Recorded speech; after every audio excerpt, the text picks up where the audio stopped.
अक्सर पाकिस्तान की खबरें हम तक आती रहती हैं क्योंकि पड़ोसी मुल्क है और ऐसे में हमने बीते कई दिन पहले तस्वीरें भी वहाँ से देखी थी। वहाँ पर किस तरीके के हालात हैं, आर्थिक संकट बहुत ज़्यादा है और हमें पता ही है कि पाकिस्तान की मौजूदा आर्थिक संकट से उबारने को पूरी कोशिश वो कर रहा है और अंतर्राष्ट्रीय मुद्रा कोष यानी कि IMF ने अब नया बेल आउट पैकेज जारी किया है पाकिस्तान के लिए।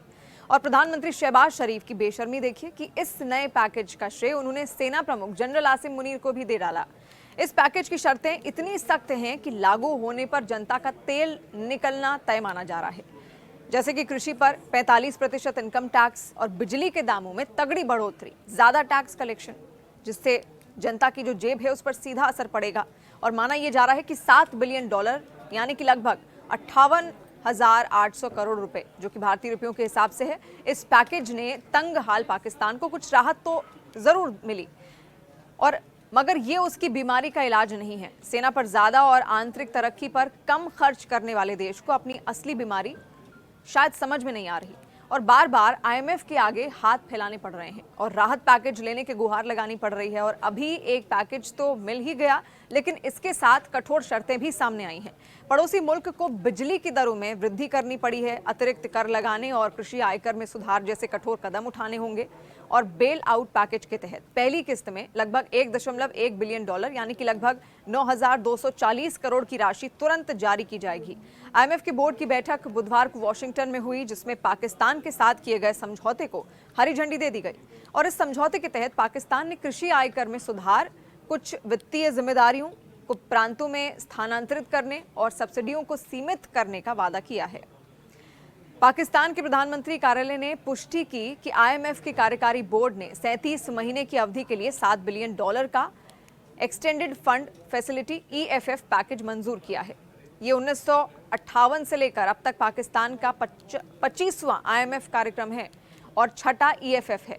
इस IMF कर्ज पर पाकिस्तान को लगभग 5% ब्याज दर का भुगतान करना होगा। और प्रधानमंत्री शहबाज शरीफ ने एक बार फिर ये दावा कर दिया है कि ये पाकिस्तान का अंतिम IMF कार्यक्रम होगा। हालांकि उन्होंने ऐसा ही दावा 2023 में भी किया था, जब 24वें कार्यक्रम को आयोजित किया गया था। उस दौरान भी उन्होंने यही कहा था, लेकिन अब ये 25वां है। शहबाज शरीफ ने इस नए पैकेज का श्रेय उप प्रधानमंत्री इशाक डार, सेना प्रमुख जनरल आसिम मुनीर और वित्त मंत्री की टीम को दिया है। और उन्होंने ये भी कहा कि इस कार्यक्रम को पूरा करने के लिए सभी 4 प्रांतों का सहयोग जरूरी है।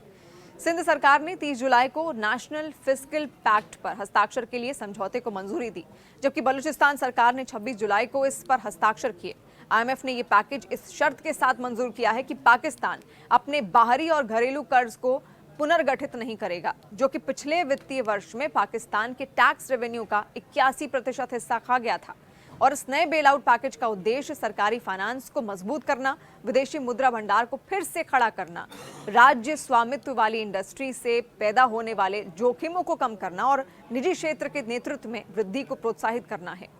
और इस कार्यक्रम हेतु योग्य होने के लिए पाकिस्तान सरकार ने 1.8 लाख करोड़ रुपए यानी कि 1.8 ट्रिलियन के अतिरिक्त कर बढ़ाए और बिजली की कीमतों को 51% तक बढ़ा दिया गया है। और सॉवरेन वेल्थ फंड के मामलों में पारदर्शिता लाने का वादा भी उनकी ओर से किया गया।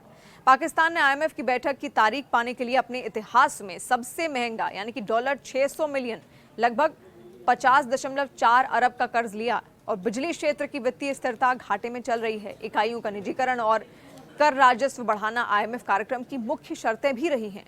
पहले जहां प्रांतीय बजट IMF के दायरे से बाहर थे, अब ये नया कार्यक्रम प्रांतीय बजट और उनके राजस्व को भी शामिल करता है। लगभग 1 दर्जन IMF शर्तें प्रांतों पर सीधा असर डालती हैं और सभी 4 प्रांतों को 30 अक्टूबर तक अपने कृषि आयकर की दरों को संघीय पर्सनल और कॉर्पोरेटिव आयकर दरों के अनुरूप करना होगा। नतीजतन कृषि आयकर की दर जनवरी अगले साल से 12 से 15% से बढ़कर अब 45% हो जाएगी। और इसके अलावा प्रांतों को बिजली और गैस पर और अधिक सब्सिडी नहीं देनी होगी और नए विशेष आर्थिक जोन या निर्यात प्रोसेसिंग जोन स्थापित नहीं किए जाएंगे। तो बहुत सारी चुनौतियां यहाँ पर पाकिस्तान की सरकार के सामने हैं, लेकिन पाकिस्तान की सरकार बार बार ये कह चुकी है कि IMF का आखिरी कार्यक्रम है। अभी भी जो कार्यक्रम यहाँ पर रखा गया, जिसके तहत उसको कर्ज दिया गया, उसमें बहुत सारी शर्तें हैं। और एक बार फिर से शहबाज शरीफ ने यही दोहराया है कि ये आखिरी कार्यक्रम होगा। हालांकि ऐसा कभी होता नहीं है कि पाकिस्तान ने जो कहा हो वही किया हो, हमेशा उसके उलट ही काम होते हैं। तो देखते हैं आगे आने वाले समय में पाकिस्तान किस तरीके से अपनी आर्थिक स्थिति को यहाँ पर मजबूत करता है। लेकिन आप अपना फीडबैक हम तक पहुँचाना बिल्कुल ना भूलिएगा, कमेंट सेक्शन के जरिए अपना फीडबैक हम तक पहुँचाइए और न्यूज़ 18 इंडिया के यूट्यूब चैनल को सब्सक्राइब जरूर कीजिए।